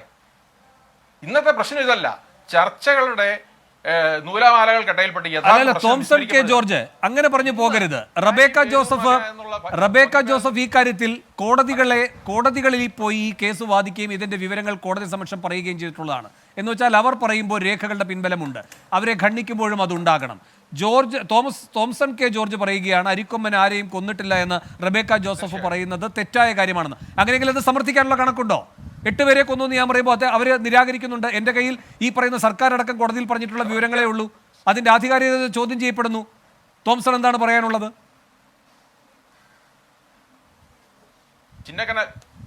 ഞാൻ ചിന്നക്കനാൽ പ്രദേശത്ത് അവിടെയുള്ള ആളുകളുമായിട്ട് ഇടപഴകുകയും അവരുടെ ഇടയിൽ പ്രവർത്തിക്കുകയും അവരോടൊപ്പം അരിക്കൊമ്പൻ വിഷയത്തിൽ സമരത്തിൽ പങ്കെടുക്കുകയൊക്കെ ചെയ്തിട്ടുള്ള ആൾക്കാരാണ്. ഞാൻ പറയുന്നത്, ഞാനിവിടെ ഒരു റിപ്പോർട്ട് എടുത്തുകൊണ്ടെന്ന് മുന്നിൽ വെച്ച് വായിക്കുകയല്ലേ ചെയ്യുന്നത്. എനിക്ക് അവിടുത്തെ ഭീതിയിൽ കഴിഞ്ഞിരുന്ന ആബാലവൃദ്ധം ജനങ്ങൾ അവരോടൊപ്പം കഴിഞ്ഞ ദിവസങ്ങളിൽ നിന്നുള്ള അനുഭവത്തിൽ നിന്നാണ് പറയുന്നത്. അവർ വ്യക്തമായിട്ട് ഈ ആന കൊന്നിട്ടുണ്ട് എന്ന് പറഞ്ഞിട്ടുള്ളതല്ലാതെ അത് കൂടുതൽ തെളിവൊന്നും എനിക്ക് ഇവിടെ ഹാജരാക്കാനില്ല. അത് ഹാജരാക്കേണ്ട ആവശ്യമുണ്ടെന്ന് എനിക്ക് തോന്നുന്നുമില്ല. ശരി, ഞാൻ അങ്ങനെയൊക്കെ വരാം. ഇവിടെ ഒരു സെക്കൻഡ് ഇവിടെ റബേക്ക ജോസഫ് ഗുരുതരമായ ഒരു കാര്യം പറയുന്നു. അത് സ്വയം അവർ പറഞ്ഞതല്ല, നോർത്തേൺ CCF-നെ തന്നെ ഉദ്ധരിച്ചുകൊണ്ട് പറഞ്ഞിരിക്കുന്നതാണ്. അപ്പോൾ ശ്രീ സഹദേവൻ പറയുന്ന പോലെ എവിടെയെങ്കിലും ഒരു വീഴ്ച ഉണ്ടായിട്ടുണ്ടെങ്കിൽ അത് പരിശോധിക്കപ്പെടുക തന്നെ ചെയ്യും എന്ന് പറഞ്ഞ് നിരാകരിക്കേണ്ട, അല്ലെങ്കിൽ അത്ര ഗൗരവം മാത്രം കാണേണ്ട, ഏതൊക്കെയോ വനം വകുപ്പുമായി ബന്ധപ്പെട്ട ചില തലങ്ങളിലെ ഉദ്യോഗസ്ഥർക്കുണ്ടായ ഒരു അലംഭാവം അങ്ങനെ പറഞ്ഞ് അവഗണിക്കേണ്ടതാണോ? അത്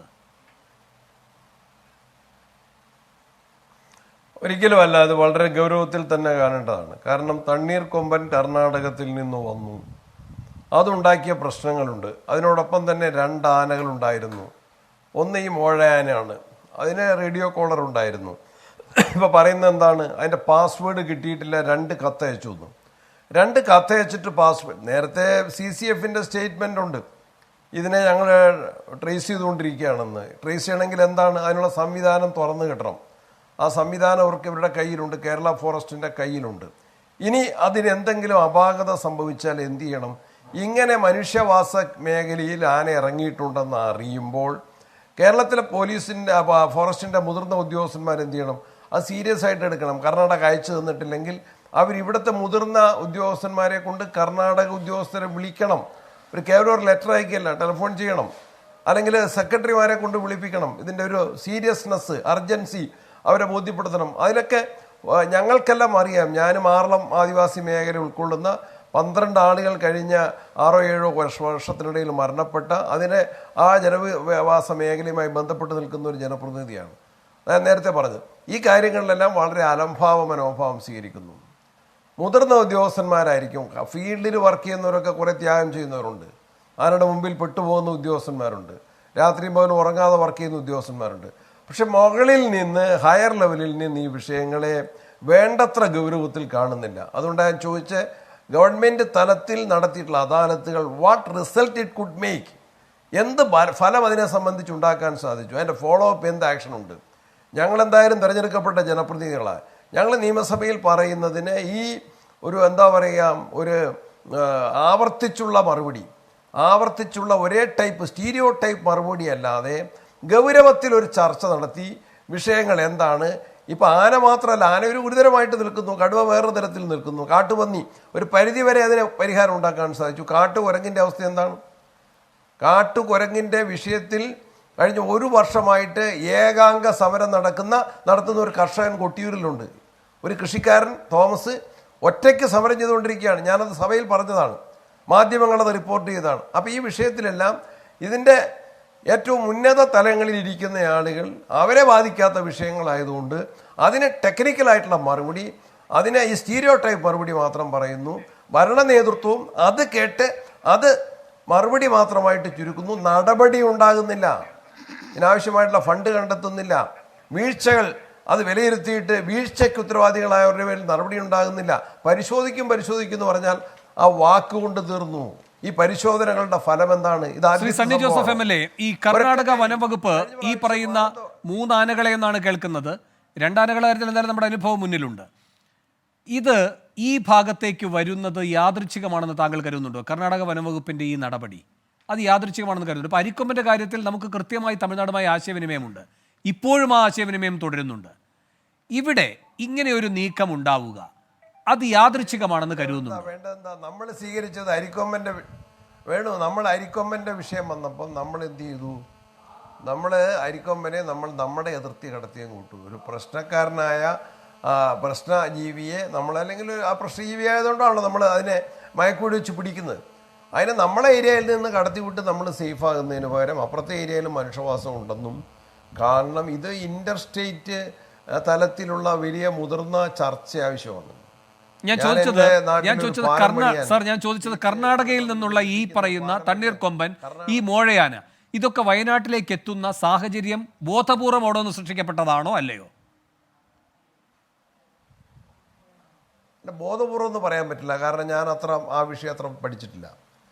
പക്ഷേ നമ്മൾ ഈ 2 സംസ്ഥാനങ്ങളിലെ ഉദ്യോഗസ്ഥന്മാരും സർക്കാരും തമ്മിൽ വളരെ വ്യക്തമായ ആശയവിനിമയം വേണം. കാരണം നമ്മൾ അതിർത്തി ഷെയർ ചെയ്യുകയാണ്. വനത്തിന്റെ അതിർത്തി വനമാണ്, ഷെയർ ചെയ്യുകയാണ്. മൃഗങ്ങൾക്ക് ശ്രീ സണ്ണി ജോസഫ് അങ്ങനെയൊക്കെ വരാം. ഇപ്പോൾ പ്രേക്ഷകരുടെ അറിവിലേക്കായി ഇപ്പോൾ കാണുന്ന ദൃശ്യങ്ങൾ അജീഷിന്റെ മൃതദേഹം പോസ്റ്റ്മോർട്ടം നടത്തിയതിനു ശേഷം വീട്ടിലേക്ക് കൊണ്ടുപോകുന്ന ആംബുലൻസിന്റെ ദൃശ്യങ്ങളാണ് കാണുന്നത്. ഇന്ന് വലിയ ജനരോഷമുണ്ടാക്കിയ നടപടികൾക്ക് ശേഷം ഇപ്പോൾ മൃതദേഹം പോസ്റ്റ്മോർട്ടത്തിന് ശേഷം വീട്ടിലേക്ക് കൊണ്ടുപോവുകയാണ്. വനമന്ത്രി പക്വവും ശാന്തവുമായ സമയമാകുമ്പോൾ അവിടെ എത്തട്ടെ. ശ്രീ സണ്ണി ജോസഫ്, ഇപ്പോൾ ഇവിടെ ഈ ഹസനിലാണ് ഇത് പിടികൂടുന്നത് അല്ലേ? അത് കഴിഞ്ഞിട്ട് അവർക്ക് മറ്റു മേഖലകളിലേക്ക് കൊണ്ടുപോകാവുന്നതാണ്.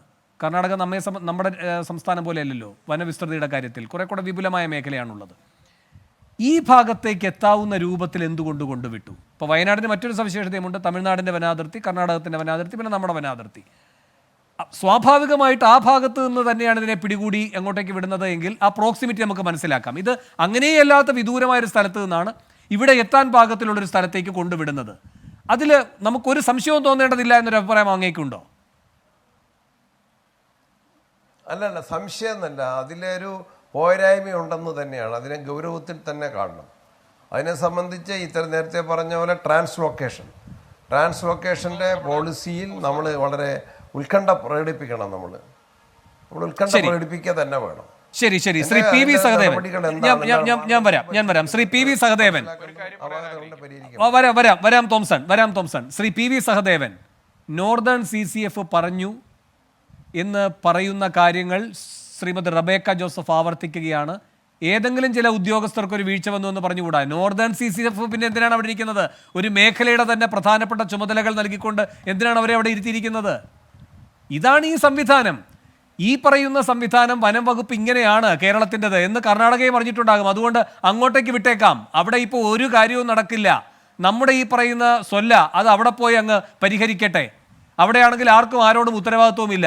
ഇങ്ങനൊരു ബോധ്യമുണ്ടായിരിക്കും.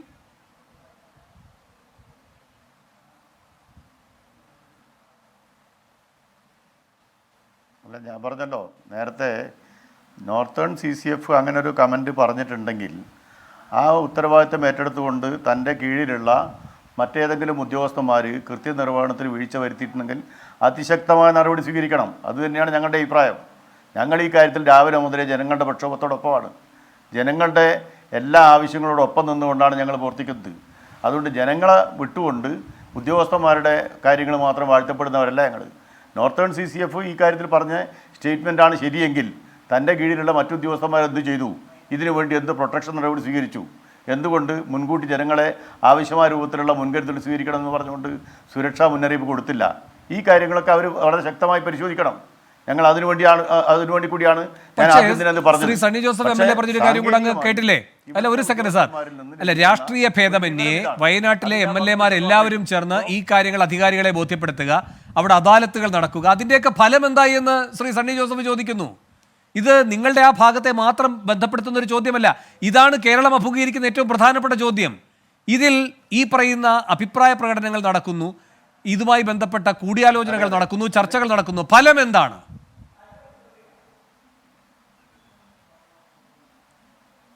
അതിനെ ഞാൻ പറയുന്നത് ദക്ഷിണേന്ത്യയിൽ പ്രധാനമായിട്ടും കേരളം, കർണാടക, തമിഴ്നാട് ഈ 3 സംസ്ഥാനത്തിൻ്റെയും വനമേഖലകൾ ചുറ്റപ്പെട്ട ഒരു പ്രദേശം കൂടിയാണ് വയനാട്. അതുപോലെ തന്നെ മറ്റ് സംസ്ഥാനത്തിൻ്റെ മറ്റ് പല മേഖലകളിലും ഇതുപോലെ മറ്റ് പിന്നെ കുന്നൻ പ്രദേശങ്ങളൊക്കെ നിറഞ്ഞ പ്രദേശങ്ങളൊക്കെ ഈ വനമേഖല ചുറ്റപ്പെട്ടതാണ്. അവിടത്തേക്ക് കേന്ദ്ര ഗവൺമെൻറ് മുൻകൈ എടുത്തുകൊണ്ട് ഒരു പ്രത്യേക പാക്കേജ് തയ്യാറാക്കണം. കേരള ഗവൺമെൻറ് തന്നെ 460 കോടി രൂപയുടെ ഒരു പാക്കേജ് കേന്ദ്ര ഗവൺമെന്റിനോട് ഈ കാര്യത്തിന് ആവശ്യപ്പെട്ടിട്ടുണ്ട്. ഉദ്യോഗസ്ഥർക്ക് അടിച്ചു മാറ്റാൻ കഴിയുന്ന ഒരു ഫണ്ട് വേണം. ഉദ്യോഗസ്ഥർക്ക് അടിച്ചു മാറ്റാൻ കഴിയുന്ന ഒരു ഫണ്ട് വേണം. ഇതാണ് ആവശ്യം. അല്ലെന്ന് ഇതൊന്നും ജനങ്ങളുടെ ജീവനും സ്വത്തിനും അവരുടെ കൃഷിക്കും ഒന്നും സംരക്ഷണമാകുന്നില്ല എന്ന ദൈനംദിന അനുഭവം ഉള്ളതുകൊണ്ട് പാക്കേജിന്റെ കുറവാണ് പോലും. ഞാൻ അങ്ങേലേക്ക് വരാം. ശ്രീ തോംസൺ കെ ജോർജ് അങ്ങ് എന്തോ പറയാൻ വന്നിരുന്നു. ശ്രീ തോംസൺ കെ ജോർജ്. ഞങ്ങൾ പറയുന്നത് മുഴുവൻ കേൾക്കാൻ നിങ്ങൾ തയ്യാറാവില്ല. Thomson K George.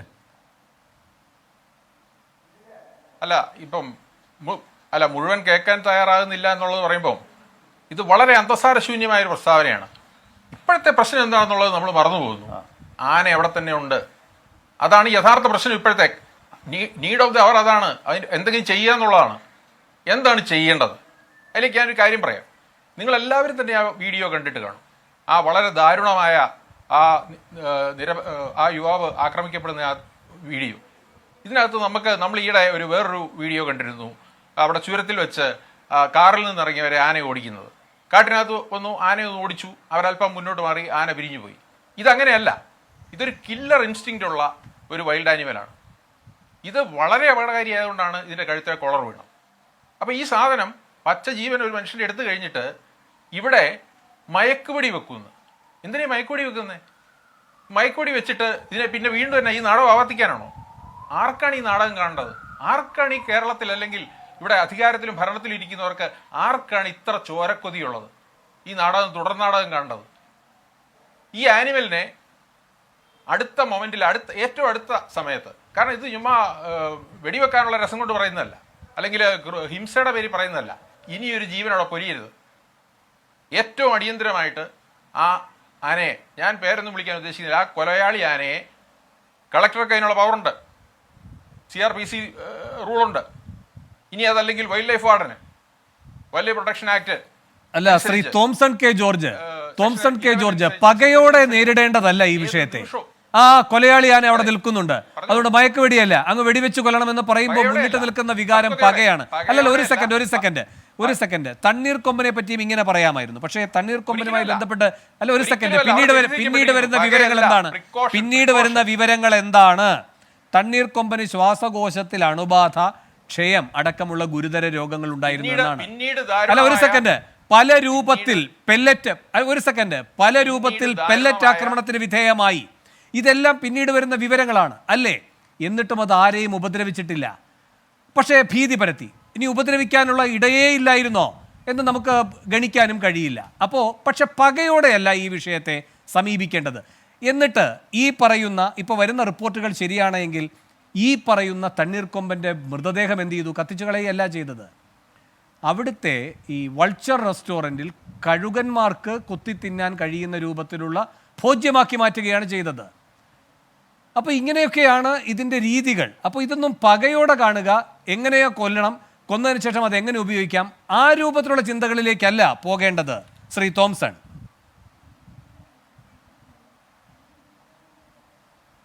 പകയോടെ ഒരിക്കലും ഒന്നും കാണരുത്, പക്ഷെ ദയോടെ കാണണം. മനുഷ്യജീവനോട് ദയ കാണിക്കണം. നിങ്ങൾ ഈ പറയുന്ന ഒരു മനുഷ്യൻ്റെ ജീവനെടുത്ത ആന ആ വിസിനിറ്റിയിൽ തന്നെ മാറാതെ എവിടെയുണ്ട്.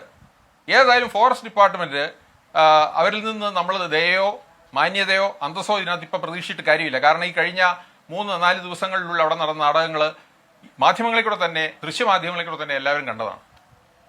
CCFന്റെ പ്രസ്താവന നമ്മൾ കേട്ടതാണ്. അപ്പോൾ ഇതെല്ലാം കൂടെ വെച്ചുകൊണ്ട് ഇനി അവിടെ നിന്ന് എന്തെങ്കിലും സെൻസിബിൾ ആയിട്ടൊരു പ്രവൃത്തി ഉണ്ടാവും എന്ന് നമ്മൾ പ്രതീക്ഷിക്കേണ്ടതില്ല. കളക്ടർ ഉണ്ടല്ലോ, അവർക്ക് എക്സിക്യൂട്ടീവ് പവറുള്ള ഒരാളാണ്. പണ്ട് ആ കഥയൊക്കെ ഇപ്പൊ പുറത്തു വരുന്നുണ്ട്. 30 കൊല്ലം മുൻപ് മാനന്തവാടിയിൽ ഒരു സബ് കളക്ടർ മാരപാണ്ഡ്യൻ DFOയുടെ നിർദ്ദേശമെല്ലാം അവഗണിച്ചുകൊണ്ട് വെടിവെക്കാൻ പറയുന്നു, പോലീസുകാരനെ കൊണ്ട് വെടിവെപ്പിച്ച് കൊല്ലുന്നു. ആ കഥയൊക്കെ ഇപ്പൊ വരുന്നുണ്ട്. അല്ലല്ല, ഒരു സെക്കൻഡ് ഞാൻ ഇടപെടുകയാണ്. എനിക്കൊരു ഇടവേളയ്ക്ക് പോകണം. അതിന് മുമ്പ് റബേക്ക ജോസഫിലേക്ക് ഒരിക്കൽ കൂടി. റബേക്ക ജോസഫ്, ഈ ട്രാൻസ്ലൊക്കേഷൻ വലിയൊരു ശാസ്ത്രീയമായ ഒരു പരിഹാരമാണെന്നൊക്കെ നിങ്ങളൊക്കെ വാദിക്കുന്നുണ്ടല്ലോ. അരിക്കൊമ്പനുമായി ബന്ധപ്പെട്ട് പുറത്തു വരുന്ന വിവരങ്ങൾ, ആധികാരികമെന്ന് ഞാൻ പറയുന്നില്ല, ലഭിക്കുന്ന വിവരങ്ങൾ, സാധാരണഗതിയിൽ ഒരു ആന ഒരു ദിവസം 40 കിലോമീറ്ററൊക്കെ സഞ്ചരിക്കുമെന്ന് പറയുന്നു. അരിക്കൊമ്പൻ 2 കിലോമീറ്റർ എന്തുവാണ് സഞ്ചരിക്കുന്നതെന്നാണ് പറയുന്നത്. എന്തുകൊണ്ട്? ഒരു കിടങ്ങുണ്ടാക്കിയിരിക്കുകയാണ്, എവിടേക്കും പോകാൻ കഴിയാത്ത അവസ്ഥ. പിന്നെ നിർത്തിയിരിക്കുന്നത് ഒരു ചതുപ്പ് സ്ഥലത്തുമാണ്. അപ്പോൾ കുഴഞ്ഞു അവിടെ നിന്നുകൊള്ളണം. ഇതാണ് ട്രാൻസ്ലൊക്കേഷൻ്റെ മാഹാത്മ്യം. റബേക്ക ജോസഫ്, ഞങ്ങളെ സംബന്ധിച്ച് ട്രാൻസ്ലൊക്കേഷൻ എന്നൊരു കൃത്യത്തിലേക്ക് ഞങ്ങൾ പൂർണ്ണമായിട്ടും എതിർത്ത് തന്നെയാണ് നിൽക്കുന്നത്. കാരണം ട്രാൻസ്ലൊക്കേഷൻ ചെയ്യപ്പെടുന്ന ഒരു ആനയുടെ ഏറ്റവും വലിയ പ്രശ്നം അതൊരു പുതിയ ഹാബിറ്റാറ്റിലോട്ടാണ് അത് കയറുന്നത്, ഒരു പുതിയ ആവാസ സ്ഥലം. ആ സ്ഥലത്ത് അതിന് വെള്ളം ഉണ്ടോയെന്നറിയില്ല, എവിടെയാണ് ഭക്ഷണം ഉള്ളത് അറിയത്തില്ല. അപ്പോൾ അത് ഈ ഭക്ഷണത്തിനും വെള്ളത്തിനുമായി അലഞ്ഞു തിരിഞ്ഞ് നടക്കുമ്പോൾ നമ്മൾ കഴിഞ്ഞ ഇടയ്ക്ക് കണ്ടതാണ് തമിഴ്നാട്ടിലൊരു മോഴയാന, മാഗ്ന എന്ന് പറഞ്ഞ മോഴയാന ഭക്ഷണം സെർച്ച് ചെയ്ത് പോയപ്പോഴാണ് അത് മരണപ്പെടുന്നത്, ചതുപ്പിലോട്ട് വീണ് മരണപ്പെടുന്നത്. ഇപ്പോൾ അരിക്കൊമ്പൻ വിഷയത്തിൽ തന്നെ ഇപ്പോൾ വേണു പറഞ്ഞതുപോലെ 2-3 കിലോമീറ്റർ മാത്രമേ അത് നടക്കുന്നുള്ളൂ. എന്തുകൊണ്ട്? അതിനെ സ്പ്രിഞ്ച് ചെയ്ത് നിർത്തിയിരിക്കുകയാണ്. എന്തുകൊണ്ട് സ്പ്രിഞ്ച് ചെയ്ത് നിർത്തിയിരിക്കുന്നു? സുപ്രീം കോടതിയിൽ കേസ് പോയപ്പോൾ വളരെ ക്ലിയർ ആയിട്ട് പറയുന്നുണ്ട്, ആനകൾക്ക് ബോർഡർ ഇല്ല. ഇവിടെ പലപ്പോഴും പറയുന്നുണ്ട് കർണാടകയുടെ ആന എന്ന്. ചീഫ് ജസ്റ്റിസ് പറയുന്നു ഇവിടെ വന്ന ആനകൾക്ക് ബോർഡർ ഇല്ല, ഏഷ്യാനെറ്റിക് എലിഫൻസ് ആണ്, അവർക്ക് ബോർഡർ ഇല്ലാതെ അവർക്ക് എവിടെ വേണമെങ്കിലും യാത്ര ചെയ്യാം. വന്നു. ഇപ്പോൾ ഈ ആന പോലും എന്തിനാണ് വന്നത്? അത് ഭക്ഷണം വെള്ളം തേടി വന്നതാണ്. ട്രാൻസ്ലൊക്കേറ്റ് ചെയ്ത് ഒരു റേഡിയോ കോൾ ഘടിപ്പിച്ചു കഴിഞ്ഞാൽ ആ സിഗ്നലുകൾ മോണിറ്റർ ചെയ്തുകൊണ്ട് RRTI വെച്ചുകൊണ്ട് അതിന്റെ ആവാസ വ്യവസ്ഥയിൽ എന്തുകൊണ്ട് വിട്ടു? അല്ലല്ല, ഇപ്പൊ ഈ ആനകളുമായി ബന്ധപ്പെട്ട കാര്യങ്ങൾ പഠിക്കുന്നവരൊക്കെ പറയുന്നത് ഒരിക്കൽ ഈ റേഡിയോ കോളർ ഘടിപ്പിച്ചാൽ പിന്നെ ആനക്കൂട്ടം ഈ ആനയെ പുറന്തള്ളുമെന്നാണ്. അപ്പൊ അതെല്ലാം കൂടെ ചേർന്നുകൊണ്ടാണ് ഇങ്ങനെ പുറപ്പെട്ടു വരുന്നത്. പിന്നെ മാത്രമല്ല, കർണാടകയിലെ വനത്തിന്റെ വരണ്ടാവസ്ഥയല്ല കേരളവുമായി ബന്ധപ്പെട്ട് നോക്കുമ്പോൾ അവിടെ കൊടും ചൂടാണ്. അവിടുത്തെ വരണ്ട അവസ്ഥ എന്ന് പറയുന്നത് അത്രയും ശക്തമാണ്. അതൊക്കെ കൊണ്ടാണ് ഇവരിങ്ങോട്ടേക്ക് വരുന്നത് എന്നുമൊക്കെയുള്ള വാദഗതികൾ പറയുന്നുണ്ട് ആനസ്നേഹികൾ. എന്തായാലും വാക്കുകൾ മറുപടി പറയണം. ശ്രീ സണ്ണി ജോസഫ് MLA, ഇവിടെ ഇപ്പോൾ ഈ ഒരുപാട് സഹായങ്ങൾ പ്രഖ്യാപിച്ചിട്ടുണ്ട്. പക്ഷേ അതിലൊക്കെയുള്ള വാചകങ്ങൾ വളരെ സംശയാസ്പദമാണ്. ഇപ്പോൾ അടിയന്തര സഹായം 10 ലക്ഷം, പിന്നെ 40 ലക്ഷം. അതിന് പറഞ്ഞിരിക്കുന്ന വാചകങ്ങൾ കേട്ടുകൊള്ളണം. 40 ലക്ഷം കൈമാറുന്നതുമായി ബന്ധപ്പെട്ട് സർക്കാരിലേക്ക് ശുപാർശ നൽകും, ഇങ്ങനെയാണ് അതിൻ്റെ ഒരു ഫ്രേസിങ്. അതുപോലെ തന്നെ ഈ പണം ലഭിക്കാൻ പ്രദേശത്തെ ജനപ്രതിനിധികൾ പ്രയത്നിക്കും. മറ്റൊന്ന് ഈ കടബാധ്യത എഴുതിത്തള്ളുന്നതുമായി ബന്ധപ്പെട്ടാണ്. അതിൽ പറയുന്ന വാചകങ്ങളാണ്: കടബാധ്യത എഴുതിത്തള്ളൽ ആവശ്യത്തിൽ സർക്കാർ തലത്തിൽ അനുകൂല പരിഗണന നൽകും. തട്ടിപ്പല്ലേ, ഇതൊന്നും കിട്ടാൻ പോകുന്നില്ല എന്നല്ലേ ഈ വാക്കുകളിൽ ഒളിച്ചിരിക്കുന്ന യാഥാർത്ഥ്യം? ശ്രീ സണ്ണി ജോസഫ് MLA, സർക്കാർ ഉത്തരവ് പ്രകാരം വന്യജീവി അക്രമത്തിൽ 10 ലക്ഷം രൂപ കുടുംബത്തിന് കിട്ടും, അനന്തരാവകാശികൾക്ക് കിട്ടും. അത് കൊടുക്കാൻ ഇപ്പോൾ ആസ്പർ ഇപ്പോൾ ഇറക്കിയിരിക്കുന്ന ഉത്തരവ് പ്രകാരം. അതല്ലാതെ ഈ പറഞ്ഞതൊന്നും നടക്കുന്ന കാര്യമല്ല. ഇതെല്ലാ കേസിലും പറയുന്നതാണ്. ഇതേപോലത്തെ സിമിലർ ഇൻസിഡൻസ് ഇതിനു മുമ്പ് ഉണ്ടായിട്ടുണ്ട്. ഓരോന്നിനും അതിൻ്റെ പ്രത്യേകത, അതിൻ്റെതായ രൂക്ഷതയുണ്ട്. ഇപ്പോൾ ഉളിക്കലിൽ ഒരു 3 മാസം മുമ്പല്ലേ ഒരു പഞ്ചായത്ത് ഓഫീസിൻ്റെ അടുത്ത് ജോസിനെ കൊലപ്പെടുത്തിയത്? പായം പഞ്ചായത്തിൽ പെരിങ്കരിയിൽ പള്ളിയിൽ പോകുന്ന സമയത്തല്ലേ ഒരു വീട്ടമ്മയും ഭർത്താവും ഒരുമിച്ച് പള്ളിയിൽ ബൈക്കിൽ പോകുമ്പോഴല്ലേ ജസ്റ്റിൻ കൊലയപ്പെട്ടത്?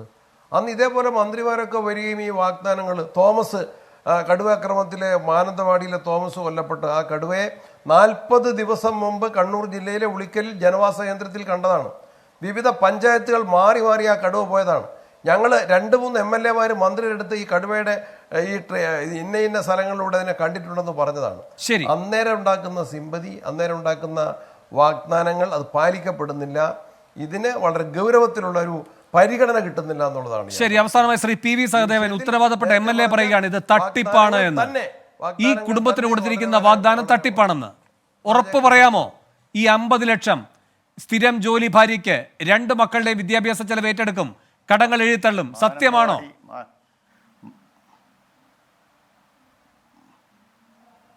മാനന്തവാടി മുനിസിപ്പാലിറ്റിയിൽ ഇന്ന് ദാരുണമായി മരണപ്പെട്ട പനിച്ചിൽ അജിയുടെ കുടുംബത്തെ സംരക്ഷിക്കാൻ ആവുന്നതെല്ലാം ചെയ്യും. യാതൊരു സംശയവും ആർക്കും വേണ്ട. ഉടനടി 10 ലക്ഷം രൂപ കൈമാറുമെന്ന് ജില്ലാ ഭരണകൂടം നാട്ടുകാരുടെ മുമ്പിൽ തയ്യാറാക്കിയിട്ടുള്ള എഗ്രിമെൻറ്റിൽ രേഖപ്പെടുത്തിയിട്ടുണ്ട്. അത് 40 ലക്ഷം രൂപ കൂടി കൊടുക്കാനുള്ള ശുപാർശ അയച്ചിട്ടുണ്ട്. ആ 40 ലക്ഷം ശുപാർശ തന്നെയാണ്. അത് ബന്ധപ്പെട്ട ഗവൺമെൻറ് മറ്റ് മേഖലകളിലൊക്കെ ചർച്ച ചെയ്ത് തീരുമാനം എടുക്കേണ്ടിയിരിക്കുന്നു. ബാക്കിയുള്ളത് പൂർണ്ണമായും ഇവിടുത്തെ ജില്ലാ ഭരണകൂടത്തിന് ജനങ്ങളെ സാക്ഷി നിർത്തിക്കൊണ്ട് ഉത്തരവാദിത്തോടു കൂടി പറഞ്ഞതാണ്. അതുപോലെ തന്നെ കടബാധ്യതയെ സംബന്ധിച്ച് പറഞ്ഞു. ചില കാര്യങ്ങൾ ഇപ്പോഴും തന്നെ നടക്കാൻ സാധ്യതയുണ്ട്. ആ കാര്യങ്ങളെല്ലാം ആരാഞ്ഞ് കേരള ബാങ്കിൻ്റെ ഡയറക്ടർ ഉൾപ്പെടെ പ്രസ്തുത യോഗത്തിലുണ്ടായിരുന്നു. കേരള ബാങ്കിനുള്ള കടം അദ്ദേഹത്തിൻ്റെ മുൻകൈയോടുകൂടി അത് എഴുതി തള്ളുന്നതിന് വേണ്ടിയുള്ള നിലപാട് സ്വീകരിക്കുമെന്ന് അവിടെ വെച്ച് തന്നെ വ്യക്തമാക്കപ്പെട്ടിട്ടുണ്ട്. അതുപോലെ തന്നെ കുട്ടികളുടെ വിദ്യാഭ്യാസം തികച്ചും പൂർണ്ണമായും ഏറ്റെടുക്കാനുള്ള സംവിധാനം ജില്ലാ ഭരണകൂടം ഏറ്റിട്ടുണ്ട്. കുടുംബത്തിൽ ഒരാൾക്ക് സ്ഥിരമായ തൊഴിൽ കൊടുക്കുന്നതിന് വേണ്ടി ജില്ലാ കലക്ടർ തന്നെ എഴുതി ഒപ്പിട്ട് കൊടുത്തിട്ടുള്ള രേഖ കൈമാറി ജനങ്ങളുടെ മുമ്പിൽ അത് വിളംബരം ചെയ്യുകയും ചെയ്തിട്ടുള്ള കാര്യമാണ്. ശരി, എന്തായാലും നേരത്തെ നിയമസഭയിൽ തന്നെ പറഞ്ഞ കണക്കുകൾ ഞാൻ ഉദ്ധരിക്കുകയുണ്ടായി. എത്ര പേർക്കാണ് ഇതെല്ലാം വാഗ്ദാനം ചെയ്തത്, എത്ര പേർക്ക് കിട്ടി, എത്ര പേർക്ക് കിട്ടിയില്ല എന്ന്. അജിയുടെ കുടുംബത്തിന്റെ വിധി ഏത് പട്ടികയിൽപ്പെടാനാണ് എന്നത് നമുക്ക് കാത്തിരുന്ന് കാണാം. എന്തായാലും നാളെ ഈ മോഴയാനയെ മയക്കുവെടി വെക്കും. അതിനായി വിക്രമും സൂര്യയും കോന്നി സുരേന്ദ്രനും ഒക്കെ ഒരിക്കൽ കൂടി കളത്തിലിറങ്ങും. നാട്ടുകാരുടെ മനസ്സിൽ അപ്പോൾ ഉയരുന്നൊരു ചോദ്യമുണ്ട്. ഈ സൂര്യയെയും വിക്രമിനെയും കോന്നി സുരേന്ദ്രനെയും ഒക്കെ കൊണ്ടുള്ള ഉപയോഗം പോലെ ഉപയോഗപ്രദമാകുമോ വനം മന്ത്രിയെയും വനം വകുപ്പിനെയും കൊണ്ടുള്ള ഉപയോഗം? അതാണ് വയനാട്ടിൽ നിന്ന് മാത്രമല്ല കേരളത്തിൽ നിന്നെമ്പാടുമുള്ള ജനമനസ്സുകളിൽ നിന്നുയരുന്ന ചോദ്യം. ശാന്തവും പക്വവുമായ മനസ്സോടെ വനം മന്ത്രി അതിരുന്നൊന്ന് ആലോചിക്കൂ. വളരെയധികം നന്ദി. ചർച്ചയിൽ പങ്കെടുത്ത എല്ലാവർക്കും. എൻകൗണ്ടർ അവസാനിക്കുന്നു. ഇനി ന്യൂസ് സൂപ്പർഫാസ്റ്റുമായി പ്രവിത ലക്ഷ്മി.